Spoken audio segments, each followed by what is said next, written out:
Shalom ప్రభునేసు క్రీస్తు నామంలో మీ అందరికీ శుభములను సమాధానము కలుగును గాక. This is Nehemiah from the art of Israel, Jerusalem. ఈ రోజు మనము ఈ వీడియో ద్వారా చాలా ప్రాముఖ్యమైన అంశాన్ని పరిశీలించబోతూ ఉన్నాము. యెహోవా దూత ఎవరు? ఎస్, చాలా మంది క్రైస్తవులలో ఈ ప్రశ్న ఉన్నది. ఉదాహరణకి మండుచున్న పద ద్వారా మోషేకు ప్రత్యక్షమైంది యెహోవా దూతనా లేక దేవుడా? లేదంటే యెహోవా దూతనే దేవుడి వర్తమానమును మోసుకొని వచ్చింది కాబట్టి, దేవుడి తరపున మాట్లాడింది కాబట్టి దేవుడే మాట్లాడాడు అన్నట్టుగా వాక్యంలో పేర్కొన్నారా? కొంతమంది ఏమంటారు అనంటే, ఆ యెహోవా దూత ఎవరో కాదండి, యేసుక్రీస్తు ప్రభుల వారే, అందుకే దేవుడే మాట్లాడుతున్నాడు అన్నట్టుగా వాక్యంలో పేర్కొనబడింది అని అంటూ ఉంటారు. అదే నిజమైతే అందుకు తగ్గ వాక్య లేఖనాల యొక్క ప్రూఫ్స్ ఉన్నాయా? వాటన్నిటినీ స్పష్టముగా మనం ఈ వీడియోలో పరిశీలన చేయబోతూ ఉన్నాము. అబ్రహాము సందర్భము ద్వారా, యాకోబు సందర్భము ద్వారా, మనోహ గారి యొక్క సందర్భము, మండుచున్న పద సందర్భము, యెహోషువ గారి సందర్భము, అంతేకాదు యాజకుడైన యెహోషువ గారి సందర్భము ద్వారా కూడా ఈ యొక్క యెహోవా దూత ఎవరు అన్న అంశాన్ని స్పష్టముగా మనం పరిశీలన చేయబోతూ ఉన్నాము. స్పష్టమైన లేఖన రుజువులను కూడా మనం చూడబోతూ ఉన్నాము. కాబట్టి మీరు నాకు చేయవలసిన సహాయం ఒక్కటే, దయచేసి ఈ వీడియోను 1 or 2 minutes చూసేసి, ఓకే ఈ బ్రదరు ఈ సిద్ధాంతములో ఉన్నాడా, ఈ డాక్ట్రిన్ లో ఉన్నాడా అన్న కన్క్లూజన్ కి అస్సలు రామాకండి. చివరి వరకు చూశాకే మీరు కన్క్లూజన్ కి రావాల్సిందిగా ప్రభు నామంలో మీ అందరికీ మనవి చేస్తూ ఉన్నాను. అంతేకాదు ఈ యొక్క ఛానల్లో మన వీడియోస్ ని రెగ్యులర్ గా చూస్తూ ఉన్నా కానీ ఇంకా ఎవరైనా సబ్స్క్రైబ్ చేయనట్లయితే దయచేసి సబ్స్క్రైబ్ చేయవలసిందిగా మీ అందరికీ మనవి చేస్తూ ఉన్నాను. మీరు సబ్స్క్రైబ్ చేసినా గానీ, లైక్ చేసినా గానీ, మీ అభిప్రాయాలను కామెంట్ రూపంలో తెలియజేసినా గానీ ఈ వీడియోలు అనేక మందికి రీచ్ అయ్యి వారిని ఇంకా ఆత్మీయంగా ప్రభావితం చేయడానికి వీలుగా ఉంటుంది కాబట్టి మిమ్మల్ని రిక్వెస్ట్ చేస్తూ ఉన్నాను.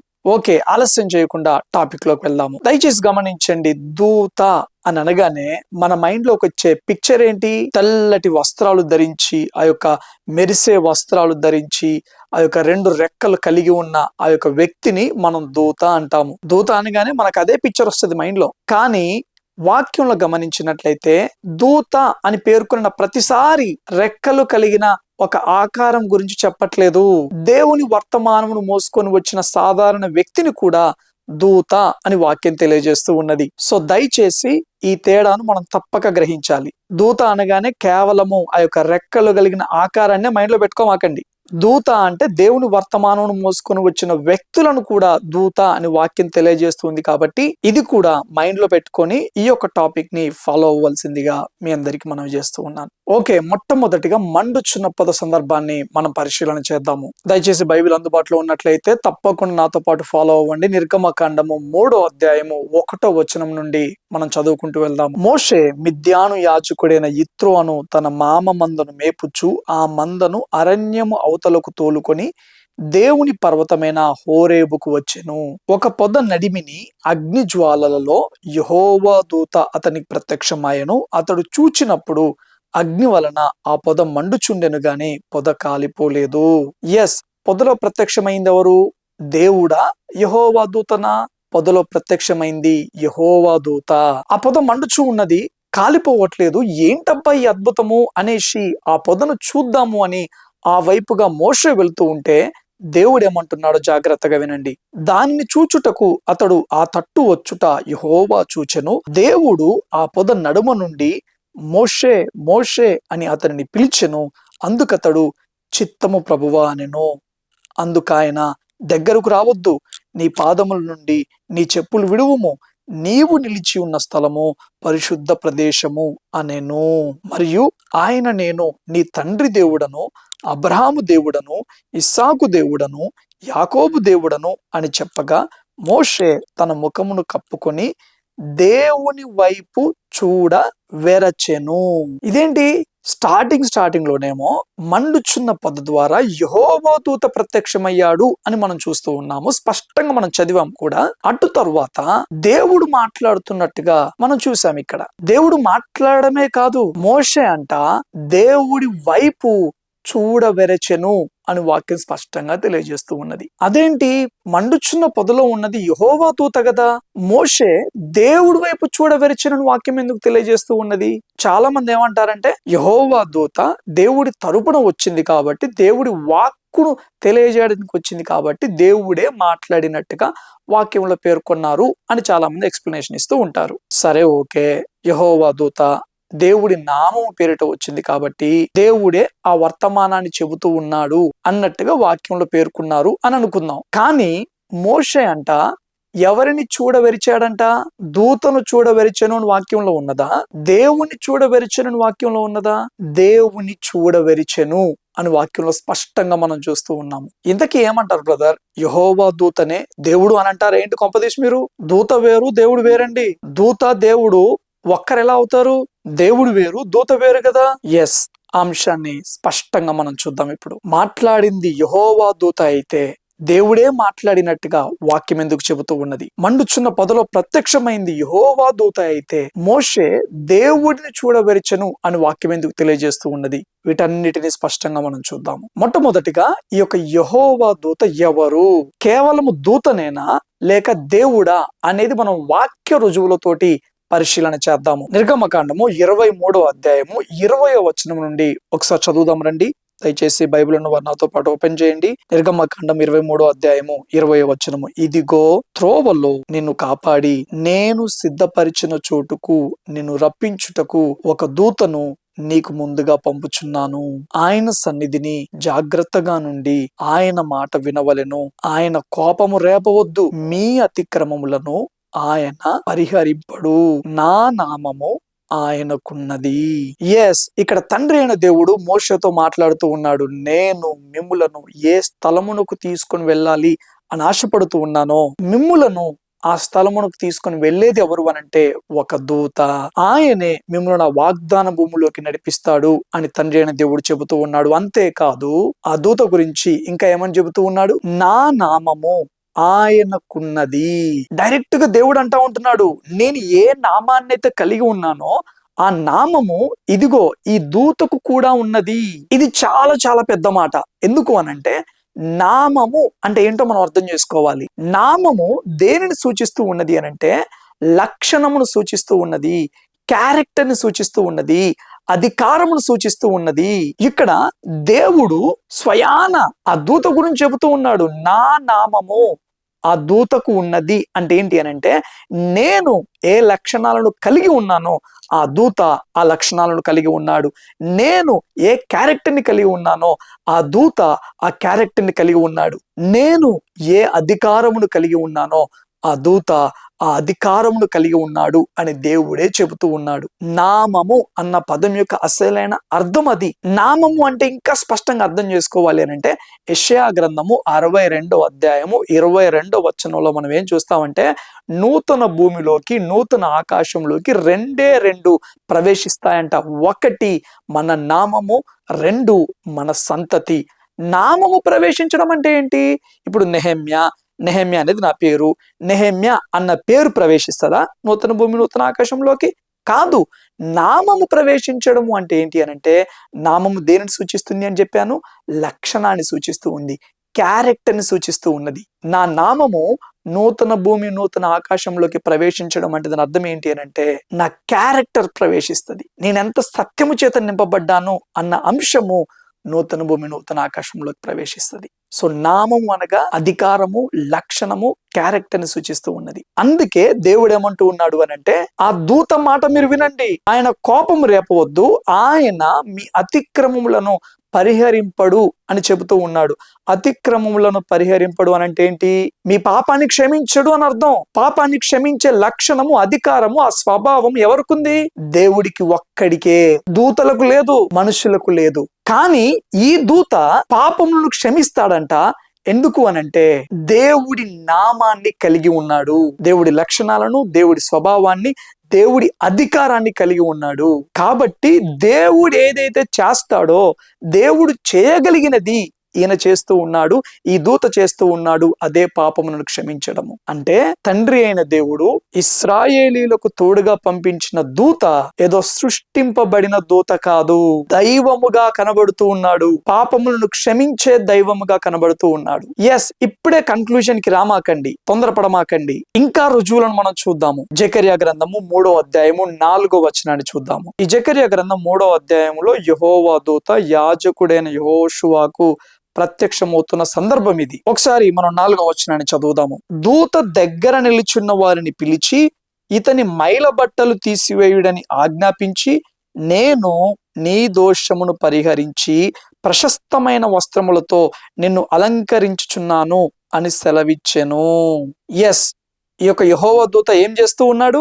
యెహోషువ కలిగి ఉన్న మలిన వస్త్రములను తీసివేసి దోషమును పరిహరించి అనగా పాపమును క్షమించి నూతన వస్త్రాలను ధరింపజేస్తున్నట్టుగా మనం చూస్తూ ఉన్నాము. ఈ మాట మాట్లాడుతుంది ఎవరు? యెహోవా దూత. 1వ వచనంలో చూడండి, స్పష్టంగా యెహోవా దూత అని ఉంటుంది. ఆ యెహోవా దూత తన దగ్గర ఉన్న వారికి ఆజ్ఞాపించి, వారికి కమాండ్ చేస్తూ ఆ మైల కలిగిన బట్టలు తీసివేయండి అని చెబుతూ ఉన్నాడు. నేను దోషములను పరిహరిస్తున్నాను అని యెహోవా దూత చెబుతూ ఉన్నాడు. దయచేసి గమనించండి, ఇదేదో దేవుడి మాటగా దూత చెప్పట్లేదు.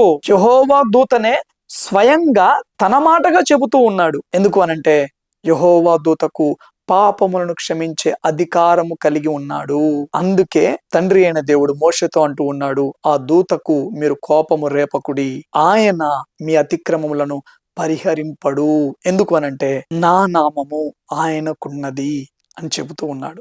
నామము ఆయనకున్నది అంటే దాని అర్థం ఏంటంటే నేనేమై ఉన్నానో ఆ దూత కూడా అదే అయ్యున్నాడు అని అర్థం. ఇప్పుడు మనము ఎంతో ప్రాముఖ్యమైన న్యాయాధిపతుల గ్రంథము 13వ అధ్యాయంలోకి వద్దాము. ఈ యెహోవా దూత దైవమై ఉన్నాడు అని చెప్పడానికి అద్భుతమైన రుజువు ఈ యొక్క న్యాయాధిపతుల గ్రంథము 13వ అధ్యాయం. మనందరికీ తెలుసు, న్యాయాధిపతుల గ్రంథం 13వ అధ్యాయంలో మనోహ అనే వ్యక్తి ఉన్నాడు. అతని భార్య అలా పొలంలో ఉన్నప్పుడు ఒక వ్యక్తి ఆమెకు దర్శనమిచ్చి, ఇదిగో నీవు కుమారుణ్ణి కంతావు, ఈ యొక్క కుమారుణ్ణి ఇలా ఇలా పెంచాలి అని తెలియజేస్తాడు. ఆమె వచ్చి తన భర్త అయిన మనోహకు తెలియజేస్తది. అప్పుడు ఆ మనోహ గారు ప్రార్థన చేస్తారు, అయ్యా మరొక్క మారు ప్రత్యక్షమయ్యి మాకు మరొక్క మారు ఇవన్నీ డీటెయిల్ గా చెప్పరా అనేసి ప్రార్థన చేసినప్పుడు మరలా ఆ యొక్క యెహోవా దూత ప్రత్యక్షమవుతాడు. అప్పుడు ఈ యొక్క యెహోవా దూత ఇంత ముందుకి ఏ సమాచారం అయితే తెలియజేసిందో అదే సమాచారాన్ని క్లియర్ గా తెలియజేస్తాడు. ఆ మాటలన్నీ విన్న మనోహ యెహోవా దూతతో ఒక మాట అంటాడు, అయ్యా చాలా సంతోషం, నీవింత చక్కటి సమాచారాన్ని మాకు మోసుకొని వచ్చావు కాబట్టి మేము భోజనం సిద్ధపరుస్తామయ్యా, ఒక మేకపిల్లని కట్ చేస్తాము, చక్కగా భోజనం సిద్ధపరుస్తాం కాబట్టి దయచేసి భోజనం చేసి వెళ్ళండి అయ్యా అని అడుగుతాడు. దానికి యెహోవా దూత ఏమంటూ ఉన్నాడో మనం న్యాయాధిపతుల గ్రంథము 13వ అధ్యాయము 16వ వచనంలో ఒక్కసారి చూద్దాము. యెహోవా దూత, నీవు నన్ను నిలిపినను నీ భోజనము నేను తినను, నీవు దహన బలి అర్పించనుద్దేశించిన ఎడల యెహోవాకు దాని నర్పింపవలనని మనోహతో చెప్పెను. అతడు యెహోవా దూత అని మనోహకు తెలియలేదు. ఎస్, చాలా మంది ఈ వచనాన్ని బేస్ చేసుకొని ఏమంటారంటే, ఏం మాట్లాడతారండి మీరు, యెహోవా దూత దేవుడే అయితే, యెహోవా దూత దైవముగా ఉన్నట్లయితే ఇక్కడ అర్పణను ఎందుకు స్వీకరించట్లేడండి? ఆయనే స్పష్టంగా అంటూ ఉన్నాడు కదా, బాబు నువ్వెంత అడిగినా గానీ నేను భోజనము చేయను, ఒకవేళ నువ్వేదైనా అర్పణ అర్పించాల్సి వస్తే ఇదిగో యెహోవాకు అర్పించు, దేవుడికి అర్పించు, నాకు అర్పించు మాకు అన్నట్టుగా మాట్లాడుతున్నాడు కదా ఇంత స్పష్టంగా. అలాంటప్పుడు యెహోవా దూత దైవంగా మనం ఎలా భావిస్తాము అని చాలా మంది ప్రశ్నిస్తూ ఉంటారు. ఇక్కడ మనం అర్థం చేసుకోవాల్సింది ఏంటంటే, నీవు అర్పణ అర్పించాలి అనుకుంటే యెహోవాకు అర్పించు, దేవుడికి అర్పించు అన్న మాట ఏదైతే ఉందో ఆ మాటే ఈ యొక్క యెహోవా దూతనే దేవుడు అని రుజువు చేస్తుంది. వీటినే మనము రెటారికల్ కాన్వర్జేషన్, రెటారికల్ క్వశ్చన్స్ అని పిలుస్తూ ఉంటాము. ఉదాహరణకి మార్కు సువార్త 10వ అధ్యాయము 18వ వచనం ఒకసారి తీయండి. యేసు, నన్ను సత్పురుషుడని ఎలా చెప్పుచున్నావు? దేవుడొక్కడే గాని మరి ఎవడును సత్పురుషుడు కాడు అని యేసుక్రీస్తు ప్రభువారు తెలియజేస్తూ ఉన్నారు. ఆ ధనవంతుడైన ఎవడొస్తుడు యేసుక్రీస్తు ప్రభువారి దగ్గరకు వచ్చి సత్పురుషుడా అని పిలిచినప్పుడు, నువ్వు నన్ను సత్పురుషుడని ఎలా అంటావయ్యా, దేవుడొక్కడే సత్పురుషుడు అని యేసుక్రీస్తు ప్రభువారు అన్నారు. అంటే దాని అర్థము నేను సత్పురుషుణ్ణి కాదు, నేను దేవుణ్ణి కాదు అని యేసుక్రీస్తు ప్రభువు వారు చెబుతున్నట్ట కాదు. ఇటువంటి కాన్వర్జేషన్ ని, ఇటువంటి ప్రశ్నలను ఏమంటారంటే రెటారికల్ కాన్వర్జేషన్ అని అంటారు. అంటే దాని అర్థం ఏంటి అంటే, ఎదుటి వ్యక్తిలో ఉన్న ప్రశ్నలకు సమాధానము చెప్పాలంటే డైరెక్ట్ గా సమాధానము చెప్పకుండా ఒక కాన్వర్జేషన్ ని బిల్డ్ చేసి, ఒక ప్రశ్నోత్తరాలను బిల్డ్ చేసి, ఆ సంభాషణ ద్వారా ప్రశ్న అడిగిన వ్యక్తే తనంతట తానే ఆ ప్రశ్నకు జవాబు తెలుసుకునేటట్టు చేయడమే రెటోరికల్ కాన్వర్జేషన్, రెటోరికల్ క్వశ్చన్ అని అంటారు.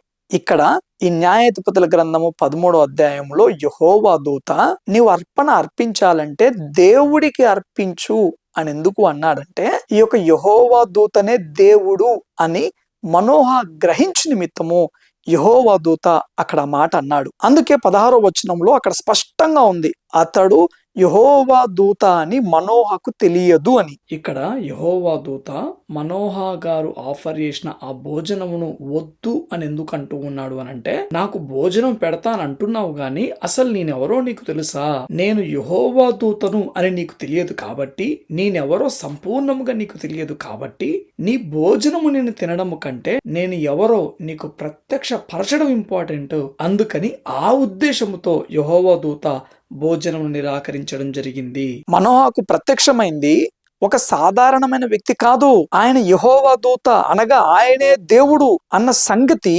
మనోహకు తెలియదంట. కాబట్టి ఈ యొక్క యెహోవా దూత ఏమనుకుంటూ ఉన్నాడంటే, అరే బాబు నీకు ప్రత్యక్షమైంది స్వయాన దేవుడే, అది నీకు ఇప్పుడు అర్థం చేపిస్తాను, అది నువ్వు గ్రహించేలా నేను చేస్తాను అనేసి, ఇదిగో నువ్వు అర్పణ అర్పించాలంటే దేవుడికి అర్పించు అన్న మాట అంటాడు. ఆ మాట ద్వారా యెహోవా దూత అనే దేవుడు అన్న విషయము మనోహకి ఎట్లా అర్థమవుతుంది చూడండి. కిందికి వెళ్దాం పదండి. న్యాయాధిపతుల గ్రంథము 13వ అధ్యాయము 19వ వచనాన్ని ఒకసారి చదువుదాం మనము. అంతటా మనోహ నైవేద్యముగా ఒక మేకపిల్లను తీసుకుని ఒక రాతి మీద యెహోవాకు అర్పించెను. మనోహయు అతని భార్యయు చూచుచుండగా ఆ దూత ఒక ఆశ్చర్య కార్యము చేసెను. జాగ్రత్తగా వినండి. ఎట్లనగా జ్వాలలు బలిపీఠము మీద నుండి ఆకాశమునకు లేచుచుండగా యెహోవా దూత బలిపీఠము మీదనున్న ఆ జ్వాలల్లో పరమునకు ఆరోహణమాయెను.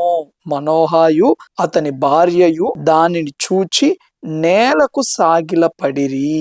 ఇప్పుడు అర్థమైందా? యెహోవా దూత ఇదిగో నువ్వు బలి అర్పించాలి అనుకుంటే యెహోవాకే అర్పించు అని ఎందుకన్నాడు? ఈ మాట యొక్క అసలైన అర్థము మనలో చాలా మందికి తెలియక యెహోవా దూతకు దైవత్వముని ఎలా ఆపాదిస్తామండి? యెహోవా దూత నిజముగా దైవం అయితే బలి అర్పణను దేవుడికి అర్పించని ఎందుకంటాడు? యెహోవా దూత దేవుడు కాదు కాబట్టే నాకు అర్పించు, మాకు దేవుడికి అర్పించు అని అంటూ ఉన్నాడు అని చాలా మంది అంటారు. కానీ అక్కడ యెహోవా దూత నీవు బలి అర్పించాలంటే యెహోవాకు అర్పింపవలను అని ఎందుకంటూ ఉన్నాడు అనంటే, నీకు ప్రత్యక్షమైనది దూత కాదు, సాక్షాత్తు దేవుడే ప్రత్యక్షపరచబడ్డాడు అని మనోహకు గ్రహింపచేయు నిమిత్తము ఆ మాట అన్నాడు. ఆ మాట అని యెహోవాకు బలి ఇచ్చే విధముగా మనోహను ప్రేరేపించి వారు బలి ఇచ్చినప్పుడు ఆ యొక్క నైవేద్యములో నుండి వచ్చే పొగ ఆకాశమునకు వెళుతూ ఉన్నప్పుడు, ఆ జ్వాలలలో నుండి వచ్చే పొగ ఆకాశమునకు ఎక్కి వెళ్తూ ఉన్నప్పుడు ఈ యొక్క యెహోవా దూత ఆ జ్వాలలలో నుండి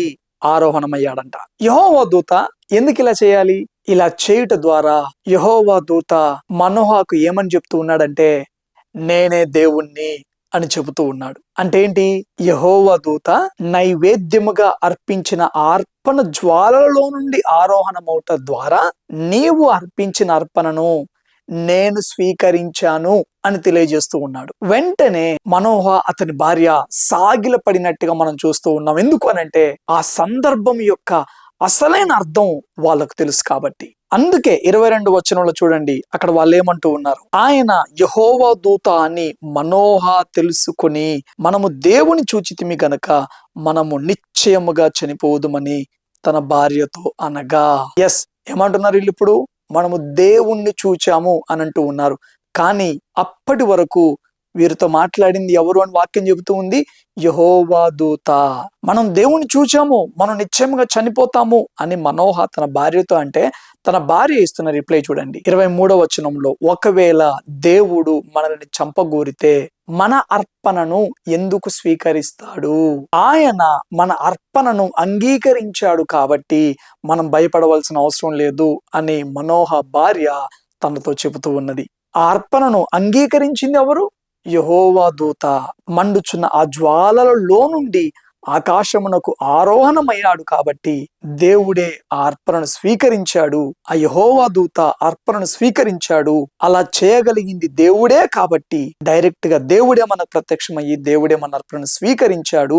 మనము దేవుణ్ణి చూసాము అని వీరు భయపడుతూ ఉన్నారు. ఇప్పుడు అర్థమైందా? యెహోవా దూత మనోహా తోటి నీవు ఒకవేళ దహన బలి అర్పించాలి అనుకుంటే యెహోవాకి అర్పించు అని ఎందుకు అన్నాడో, అతడు యెహోవా దూత అని మనోహాకు తెలియలేదు అని వాక్యంలో ఎందుకు మెన్షన్ చేయబడిందో ఇప్పుడు మీకు అర్థమైందా?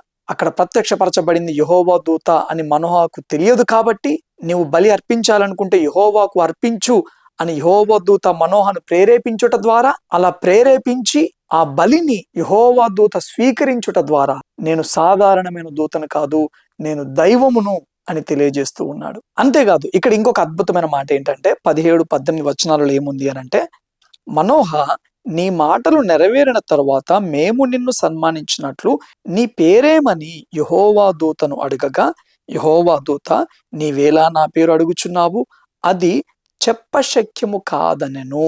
మనోహ యెహోవా దూతను అడుగుతా ఉంటున్నాడు, అయ్యా నీ పేరేంటి అని అంటే యెహోవా దూత ఏమంటూ ఉన్నాడు, అది చెప్పశక్యము కానిది. తెలుగులో చెప్పశక్యము కానిది అనుంది గాని హీబ్రూలో ఆ పాలే లేదా పాలి అన్న మాటకు అసలైన అర్థం ఏమిటి అని అంటే it's beyond comprehension, it's beyond understanding, అంటే గ్రహింపశక్యము కానిది అని అర్థం. సృష్టింపబడిన దూత గాని మానవుడు కాని నా పేరు నా నామము గ్రహింపశక్యము కానిది అని చెప్పగలుగుతారా? దేవుడు మాత్రమే చెప్పగలుగుతాడు. ఎస్, ఈ యొక్క యెహోవా దూత దైవము అని మనకు అర్థమవుతూ ఉన్నది. పాపములను క్షమించాడు, అర్పణను అంగీకరించాడు. అంతేకాదు ఒకసారి యాకోబు సందర్భం దగ్గరకు వద్దాం రండి. ఆదికాండము 48వ అధ్యాయము 15వ వచనం నుండి చూద్దాము. ఇక్కడ యాకోబు తన యొక్క పిల్లలను ఆశీర్వదిస్తూ ఉన్న సందర్భము 15వ వచనం నుండి చదువుదాము. అతడు యోసేపును దీవించి, నా పితరులైన అబ్రహాము ఇస్సాకులు ఎవని ఎదుట నడుచుచుండిరో ఆ దేవుడు, నేను పుట్టినది మొదలుకొని నేటి వరకును ఎవడు నన్ను పోషించెనో ఆ దేవుడు, అనగా సమస్తమైన కీడులో నుండి నన్ను తప్పించిన దూత ఈ పిల్లలను ఆశీర్వదించునుగాక. వాక్యం చదువుతూ ఉన్నప్పుడు ఎప్పుడైనా గాని ఈ వచనాన్ని మనం నిజముగా గ్రహించామా? యాకోబు తన పిల్లలను, యోసేపు పిల్లలను ఆశీర్వదిస్తూ ఉన్నప్పుడు ఎవరి నామము పేరిట ఆశీర్వదిస్తూ ఉన్నాడు? నా పితరులైన అబ్రహాము ఇస్సాకులు ఎవరి ఎదుట నడుచుచుండిరో ఆ దేవుడు, నేను పుట్టినది మొదలుకొని ఇప్పటి వరకు నన్ను ఎవరైతే పోషించారో ఆ దేవుడు, అనగా సమస్త కీడు నుండి నన్ను తప్పించిన ఆ దూత అని అంటూ ఉన్నాడు. యాకోబుకు ప్రత్యక్షమైన ఆ దూత నామములు ఆశీర్వదిస్తూ ఉన్నాను, ఆ దూత నా బిడ్డలను ఆశీర్వదించును గాక అని అంటూ ఉన్నాడు. అంటే ఏంటి? ఆ దూత దేవుడై ఉన్నాడు. అందుకే ఆదికాండము 31వ అధ్యాయము 11-13 వచనాలలో దూత యాకోబుకు స్వప్నమందు ప్రత్యక్షమయ్యి నేను బేతేలు దేవుడను అని తెలియజేస్తూ ఉన్నాడు. బేతేల్ అనగా దేవుని ఇల్లు అని అర్థము.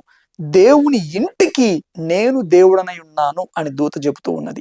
ఆ దూత నామములో తన బిడ్డలను ఆశీర్వదిస్తూ ఉన్నాడు యాకోబు. అంటే ఆ దూత దైవమై ఉన్నాడు. ఒక్కసారి దానియేలు గ్రంథము 3వ అధ్యాయము 24-25 వచనాలను చూద్దాం రండి. రాజుకు నెబుకద్నెజరు ఆశ్చర్యపడి తీవ్రముగా లేచి, మేము 3 మనుష్యులను బంధించి ఈ అగ్నిలో వేసితిమి గదాయని తన మంత్రులను అడిగాను. వారు రాజా సత్యమే అని రాజుతో ప్రత్యుత్తమిచ్చిరి. అందుకు రాజు, నేను 4 మనుష్యులు బంధకములు లేక అగ్నిలో సంచరించుట చూచుచున్నాను, వారికి హాని ఏమీయూ కలుగలేదు. 4వ వాని రూపము దేవతల రూపమును పోలినదని వారికి ప్రత్యుత్తరం ఇచ్చెను. ఇక్కడ చూడండి, అగ్నిలో 4 మనుషులు కనబడుతూ ఉన్నారంట. 4వ మనిషి రూపము మాత్రము దేవతల రూపం వల్లే కనబడుతూ ఉన్నదంట. ఒక్కసారి న్యాయాధిపతుల గ్రంథము 13వ అధ్యాయం 6వ వచనంలో మనోహ భార్య తనకు ప్రత్యక్షమైన ఆ దూతను ఏ రకంగా వర్ణిస్తుందో మనం చూద్దాం రండి. 6వ వచనం, ఆ స్త్రీ తన పెనిమిటి యొద్దకు వచ్చి, దైవజనుడొకడు నా యొద్దకు వచ్చెను, అతని రూపము దేవదూత రూపమును పోలినదై మిక్కిలి భీకరముగా ఉండెను. ఎస్, అర్థమైందా ఇప్పుడు మీకు? యెహోవా దూత వలె ఏ దేవుడైతే మనోహకు ప్రత్యక్షమయ్యాడో, మనోహ భార్యకు ప్రత్యక్షమయ్యాడో, మోషేకు మండుచున్న పొదలో ప్రత్యక్షమయ్యాడో, యాకోబుకు ప్రత్యక్షమయ్యాడో, అదే దేవుడు షడ్రక్ మేషక్ అబేద్నగోలతో పాటుగా 4వ వ్యక్తిగా మండుచున్న ఆ యొక్క అగ్నిగుండంలో కనబడుతూ ఉన్నాడు. అందుకే మండుచున్న పొద సందర్భంలో అక్కడ ప్రత్యక్షపరచబడినది యెహోవా దూత అయినా కానీ ఆ యెహోవా దూత దైవమై ఉన్నాడు కాబట్టి, మోషే నీ చెప్పులు విప్పు అని అంటూ ఉన్నాడు. అందుకే మోషే మండుచున్న పొద వైపు దేవుడిని చూడడానికి భయపడ్డట్టుగా మనం వాక్యంలో చూస్తూ ఉన్నాం. దయచేసి గమనించండి, మండుచున్న పొదలో ప్రత్యక్షమైన దేవుడు తండ్రి అయిన దేవుడు కాదు. అపోస్తుల కార్యములు 7వ అధ్యాయం 35వ వచనంలో చూసినట్లయితే, అధికారిని గాను తీర్పరిని గాను నిన్ను నియమించిన వాడెవడని వారు నిరాకరించిన ఈ మోషేను అతనికి పొదలో కనబడిన దేవదూత ద్వారా దేవుడు అధికారిని గాను విమోచకుని గాను నియమించి పంపెను. తండ్రి అయిన దేవుడు దైవమై ఉన్న యెహోవా దూత ద్వారా మోషేను పంపించాడంట. అంటే ఏంటి, ఇక్కడ యెహోవా దూత వేరు, తండ్రి అయిన దేవుడు వేరు అని స్పష్టంగా మనకు కనబడుతూ ఉన్నది. అంతేకాదు, మండుచున్న పొదలో ప్రత్యక్షమైన ఈ యొక్క యెహోవా దూతనే సీనాయి పర్వతం మీద కూడా ప్రత్యక్షమైనట్టుగా మనం స్పష్టంగా వాక్యంలో చూస్తూ ఉన్నాము. 38వ వచనాన్ని చూద్దాము. సీనాయి పర్వతం మీద తనతో మాటలాడిన దేవదూతతోనూ మన పితరులతోనూ అరణ్యములోని సంగమందు ఉండు మనకిచ్చుటకు జీవవాక్యములను తీసుకొనిన వాడితడే. ఎస్, సీనాయి పర్వతం మీద దేవదూత ప్రత్యక్షమైందంట మోషేకు. ఎవరు ఆ దేవదూత అంటే యెహోవా దూత, అనగా క్రీస్తే. చాలాసార్లు మనం ఏమనుకుంటామంటే, పాత నిబంధన అంటే యెహోవా అంటే కేవలం తండ్రి అయిన దేవుడే అని మనం అనుకుంటాము. కాదు కాదు, యేసు క్రీస్తు ప్రభుల వారు ఇక్కడ మనకు స్పష్టంగా కనబడుతూ ఉన్నాడు. అందుకే హెబ్రీ పత్రిక 11వ అధ్యాయము 24వ వచనము ఈ విధముగా తెలియజేస్తూ ఉన్నది, మోషే పెద్దవాడైనప్పుడు విశ్వాసమును బట్టి ఐగుప్తు ధనము కంటే క్రీస్తు విషయమైన నింద గొప్ప భాగ్యమని ఎంచుకుని. మోషే క్రీస్తు విషయమైన నింద గొప్ప భాగ్యంగా ఎంచుకున్నాడంట. అసలు మోషే క్రీస్తుని ఎప్పుడు కలుసుకున్నాడు? మన అండర్స్టాండింగ్ ప్రకారము పాత నిబంధన అనగానే యెహోవా దేవుడు అంటే మొత్తము తండ్రి అయిన దేవుడే ఉన్నాడు అన్న భావనలో మనం ఉంటాము. అలా అయితే మోషే క్రీస్తు విషయమైన నిందను అనుభవించడానికి క్రీస్తుని ఎప్పుడు కలుసుకున్నాడు? ఎప్పుడు కలుసుకున్నాడంటే మండుచున్న పొదలో కలుసుకున్నాడు. అందుకే ఐగుప్తు ధనము కంటే, ఐగుప్తు ఐశ్వర్యము కంటే క్రీస్తు విషయమైన నింద గొప్ప భాగ్యముగా ఎంచాడు. మండుచున్న పొదలో కనపడిన యొక్క యెహోవా దూత ఎవరో కాదు, దేవుడైన యేసు క్రీస్తు ప్రభుల వారు. అందుకే ఆ సందర్భంలో దేవుడే మాట్లాడుతున్నట్టుగా మనం వాక్యంలో చూస్తాము. అందుకే ఆదికాండము 22వ అధ్యాయం 11వ వచనంలో మనం గమనించినట్లయితే, యెహోవా దూత పరలోకము నుండి అబ్రహామా అబ్రహామా అని అతన్ని పిలిచెను. అందుకతడు చిత్తము ప్రభువా అనెను. అబ్రహాము గారు తన ఏకైక కుమారుడైన ఇస్సాకు గారిని బలి అర్పించబోతూ ఉన్నప్పుడు ఎవరు పిలిచారంట? యెహోవా దూత పిలిచి, అబ్రహామా ఆగు, నీకు ఒక్కడై ఉన్న కుమారుణ్ణి నాకియ్య వినితీయలేదు గనక నీవు దేవునికి భయపడవాడవని ఎందువలన నాకు కనబడుతున్నది అని యెహోవా దూత మాట్లాడుతూ ఉన్నాడు. అంటే ఆ రోజు ఇస్సాకు బలిని ఆపింది దైవమయ్యున్న యెహోవా దూత, అనగా దైవమయ్యున్న యేసు క్రీస్తు ప్రభుల వారు. ఆనాడు ఆ పర్వతం మీద ఆగు అబ్రహామా అన్నాడు. ఎందుకు అనంటే, ఒకనాడు నేనే రానయున్నాను కాబట్టి. అబ్రహాము కన్నులెత్తి చూడగా గొర్రెపిల్ల కనపడింది. ఆ గొర్రెపిల్లను వధించాడు. అప్పుడు ఆగు అబ్రహామా అన్న యెహోవా దూతే రక్త మాంసములతోటి ఈ భూమి మీదకి వచ్చి మన మధ్యలో నివాసము చేసి గొర్రెపిల్ల వలె మన కొరకు మరణించి పరలోకానికి మార్గము సరళం చేశాడు. ఆనాడు గొర్రెపిల్లగా మరణించిన ఆ యొక్క యెహోవా దూత అయిన యేసు క్రీస్తు ప్రభుల వారు అతి త్వరలో యూదా గోత్రపు సింహం వలె రానై ఉన్నాడు. ప్రశ్న ఏంటంటే, ఆయన రాకడ కొరకు ఎంతవరకు మనం సిద్ధముగా ఉన్నాం? వాక్యంలో చెప్పబడిన ప్రతి ప్రవచనము కళ్ళ ఎదుటనే నెరవేర్చబడుతున్న రోజుల్లో ఉన్నాం, కానీ ఎంతవరకు సిద్ధపాటును కలిగి ఉన్నాం? యెహోవా దూతనే ఇశ్రాయేలీయులను ఐగుప్తు నుండి కానాను వరకు చేర్చాడంట.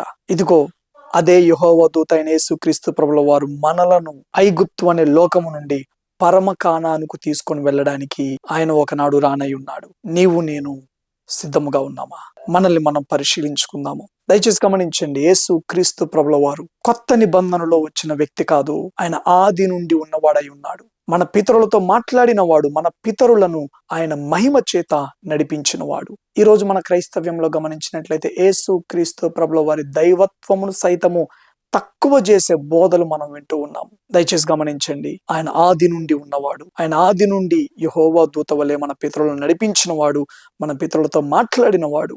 ఎస్, ఈ యొక్క యెహోవా దూత అంటే ఎవరు అనేది మీకు స్పష్టంగా అర్థమైంది అని నేను భావిస్తూ ఉన్నాను. మండుచున్న పద ద్వారా మాట్లాడింది యెహోవా దూత మరియు దేవుడే మాట్లాడినట్టుగా అక్కడ వాక్యములు ఎందుకు లిఖించబడి ఉన్నది? ఎందుకు అనంటే, ఆ మండుచున్న పొద ద్వారా మాట్లాడుతూ ఉన్నది సాక్షాత్తు దైవమై ఉన్నాడు కాబట్టి, ఆయన దేవుడి నామమును కలిగి ఉన్నాడు అని తండ్రే సాక్ష్యమిస్తూ ఉన్నాడు. అంతేకాదు ఆయన పాపములను క్షమించే అధికారమును కలిగి ఉన్నాడు అని తండ్రి సాక్ష్యమిస్తూ ఉన్నాడు. జకర్యా గ్రంథంలో యాజకుడైన యెహోషువ యొక్క మలినములను, ఆ యొక్క పాపమును పరిహరిస్తూ ఉన్నాడు. మనోహ సందర్భంలో నీవు బలి అర్పణను ఇవ్వాలనుకుంటే యెహోవాకు అర్పించు అని అనుట ద్వారా నేనే ఆ యొక్క యెహోవాను, నేనే దేవుడను అని రుజువు చేసినట్టుగా మనం వాక్యంలో చూసాము. షడ్రక్, మేషక్, అబేద్నెగోల మధ్య 4వ వ్యక్తిగా ఉన్న ఆ దేవుడే మనోహ గారి యొక్క భార్యకు ప్రత్యక్షమైనట్టుగా మనం వాక్యంలో చూస్తూ ఉన్నాము. ఎందుకనంటే ఆయన రూపము దేవతా రూపం వల్లే ఉందంట. హెబ్రీ పత్రిక 11వ అధ్యాయంలో క్రీస్తు విషయమైన నింద అన్న మాట పరిశుద్ధాత్మ దేవుడు అక్కడ ఎందుకు ఉపయోగించాడో మనకి ఇప్పుడు అర్థమవుతూ ఉన్నది కదా. మన ముందున్న పితరులు, ఆది అపోస్తలులు సైతము ఈ యెహోవా దూత క్రీస్తే అని నమ్మారు కాబట్టి అక్కడ ఆ మాట లిఖించబడడం జరిగింది. చివరి వరకు వీడియో చూసిన మీ అందరికీ ప్రభు నామంలో వందనాలు తెలియజేస్తా ఉంటున్నాను. దయచేసి ఈ ప్రయాసం వ్యర్థము కాకుండా యెహోవా దూత ఎవరో స్పష్టంగా ఖచ్చితమైన వాక్య రుజువులతోటి ప్రతి ఒక్కరూ గ్రహించులాగున, తెలుసుకునేలాగున మీ తోటి వారికి షేర్ చేయవలసిందిగా మీ అందరికీ మనవి చేస్తా ఉంటున్నాను. ఈ వీడియో ద్వారా మేము నూతన అంశాలు తెలుసుకున్నాము అని మీరు భావించినట్లయితే తప్పకుండా లైక్ చేయండి. మీ అభిప్రాయాలను కామెంట్ రూపంలో మెన్షన్ చేయవలసిందిగా మీ అందరికీ మనవి చేస్తా ఉంటున్నాను. Thank you all. God bless you.